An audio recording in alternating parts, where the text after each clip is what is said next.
तो राजस्थान में मुख्यमंत्री को लेकर के एक और बड़ी खबर सामने आ रही है। सूत्रों की माने तो मुख्यमंत्री की रेस में महिला आगे चल रही है। इस वक्त 4 महिलाओं के नाम इसमें सामने आ रहे हैं। जिन 4 महिलाओं के नाम सामने आ रहे हैं वो आपके सामने दिया कुमारी है। आपको ये बता दें कि अनीता भदेल भी इस रेस में शामिल है और सिद्धि कुमारी, साथ ही दीप्ति माहेश्वरी के नाम शामिल है। तो ये 4 वो महिला हैं जो इस रेस में इस वक्त इनके नाम भी चल रहे हैं। वसुंधरा राजे के अलावा ये 4 ऐसी महिलाएं हैं जो दावेदारी रखती हैं मुख्यमंत्री पद के लिए। दिया कुमारी है, अनीता भदेल है, सिद्धि कुमारी, दीप्ति माहेश्वरी। तो ये जो 4 महिलाओं की तस्वीर हमने आपको दिखाई है, इनके बारे में और जानकारी देते हैं, क्योंकि बीजेपी जो इस वक्त फैसले ले रही है वो बहुत ही अनप्रेडिक्टेबल फैसले ले रही है। 115 विधायक है, उनमें से कोई भी चुना जाएगा, लेकिन ये 4 महिला क्यों, आपको जानकारी देते हैं। अनीता भदेल है इस रेस में, सिद्धि कुमारी है, उनकी तस्वीर इस वक्त आपके सामने। सीएम की रेस में इन 4 महिलाओं को आप जान लीजिए, क्योंकि राजस्थान में आज शाम 4 बजे महिला मुख्यमंत्री भी बन सकती है। एक बार फिर राजस्थान को लेकर के खबर है। दीप्ति करण माहेश्वरी भी है और दिया कुमारी, इनका नाम भी सबसे जोर शोर से आगे चल रहा है। अब 4 महिलाएं हैं, शुरुआत एक एक करके आपको बताते हैं। अनीता भदेल से, कौन है अनीता भदेल? अजमेर दक्षिण से विधायक है। ये अनीता भदेल के बारे में आपको जानकारी दे रहे हैं। एससी समुदाय से आती हैं अनीता भदेल। इसके अलावा 5 बार विधायक भी ये रह चुकी हैं। अनुभव अच्छा खासा रहा है और इसके अलावा आपको बता दें कि अनुभवी चेहरा है ये, जिस वजह से बीजेपी इन पे भरोसा जता सकती है और अपने हर एक कार्यकर्ता को बीजेपी मौका दे रही है। इसके अलावा अनीता भदेल की बात हमने कर ली है।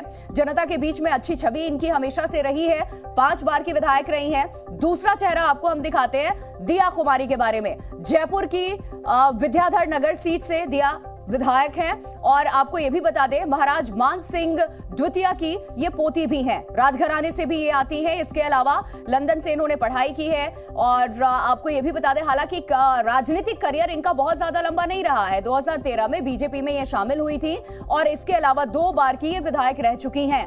तो ये इस वक्त जानकारी आपको दे रहे हैं। ये 4 जो महिला तस्वीरें सामने आप देख रहे हैं, इनमें से कौन कितना अनुभवी है और क्यों इसको लेकर के प्रिडिक्ट किया जा रहा है कि अगली मुख्यमंत्री हो सकती हैं। दीप्ति किरण की बात करें तो 27 अप्रैल 1987 को इनका जन्म उदयपुर में हुआ था।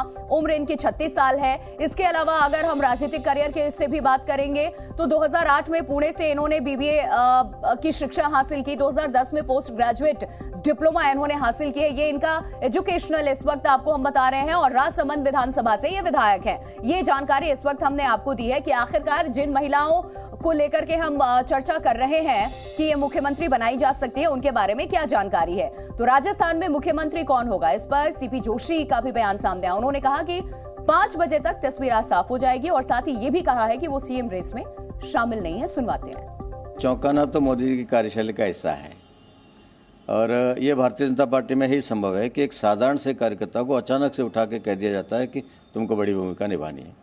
तो कोई भी किसी भी समय किसी भी भूमिका में आ सकता है।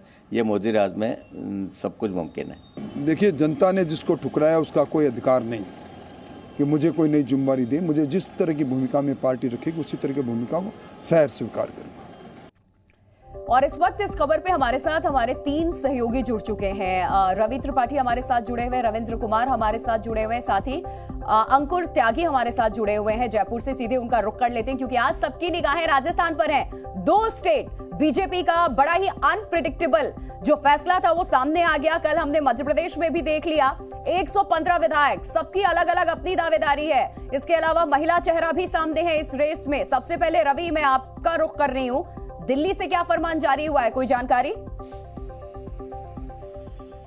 नहीं, देखिए कुछ भी कयास लगाना ठीक नहीं। अभी हम लोग मजाक कर रहे थे यहाँ पे, रविंदर भी थे, कुछ हमारे साथी भी थे कि किसी ने कहा कि कौन होगा मुख्यमंत्री, तो किसी ने कहा कि जो भी होगा बीजेपी का ही होगा। तो इस तरह के कयास लगाने से लोग बच रहे हैं क्योंकि सबके कयास जो है औने पौने में गिरते हैं और जिस तरह से मजाक उड़ता है बाद में कि आपके कयास लगाने का, तो इसलिए कयास लगाना लोग ने छोड़ दिया है। क्योंकि जानकारी 1 से 2 से 3 लोगों के पास होगी कि कौन मुख्यमंत्री बनने वाला है। राजनाथ सिंह को जानकारी होगी, जो वहां पहुंचेंगे, वो मीटिंग के बाद जो अनाउंस करेंगे। तो राजनाथ सिंह के अलावा शायद ही प्रधानमंत्री मोदी, राजनाथ सिंह और अमित शाह, इसके अलावा शायद ही किसी को इस बात की जानकारी होगी। इसीलिए सबसे पहला सवाल आप ही से दिल्ली से क्या फरमान जारी हुआ, और सही कहा आपने, प्रेडिक्ट करना बड़ा मुश्किल है। 115 विधायक है और सबकी अपनी दावेदारी है। रिएक्शंस भी विधायकों के हमने सुने, वो कह रहे हैं कि मैं भी इस रेस में शामिल हो सकता हूं। रविंद्र, आपका रुख कर रही हूं, आपके पास क्या जानकारी है और क्या आज महिला मुख्यमंत्री ही राजस्थान को मिल सकती है।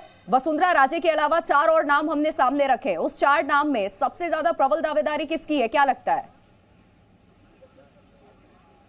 देखिए 4 आपने बताया, वसुंधरा राजे का नाम लिया, इनके 5 के अलावा 4 और उसमें है। आपने दीप्ति किरण महेश्वरी को बताया। किरण महेश्वरी इन जो विधायिका हैं, इनकी मां किरण महेश्वरी थी और वसुंधरा राजे के काफ़ी करीबी रही थी। उनके देहांत के बाद उनके बेटी को टिकट दिया गया था। तो 5 नाम आपने बताया, 4 और बचे हुए हैं। 5 का चलेगा, इसमें से कट जाएगा, 4 बची हैं, उसमें से कोई हो सकता है।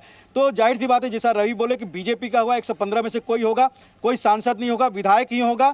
महिला होंगे कि पुरुष होंगे ये भी कहना काफ़ी मुश्किल है। एक आकलन किया जा रहा है, कयास लगाए जा रहे हैं कि 2 जगह जो प्रधानमंत्री नरेंद्र मोदी लगातार महिलाओं की बात कर रहे हैं, बड़ा स्टेट है, एक संदेश दे सकते हैं कि महिला को मुख्यमंत्री बनाकर 2 डिप्टी सीएम अलग अलग कास्ट को, शेड्यूल कास्ट और दूसरे अपर कास्ट के किसी को, जाट या गुर्जर किसी को देकर एक संतुलन साधा जा सकता है। लेकिन एक बात है, जैसा कि नितिन गडकरी जब बने थे अध्यक्ष बीजेपी का, तो उसमें D4 की बात होती थी कि कैसे कोई अध्यक्ष बन सकता है एक स्टेट का, तो उसमें आश्चर्य हुआ था।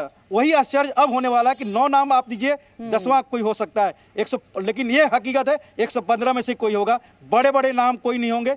कोई भी मोहनलाल बन सकता है, विष्णु देसाई बन सकता है, मनोहर लाल खट्टर कोई बन सकता है, रामनाथ कोविंद जिसे राष्ट्रपति बने थे वैसा हो सकता है। बिल्कुल सही कहा आपने। जी न्यूज़।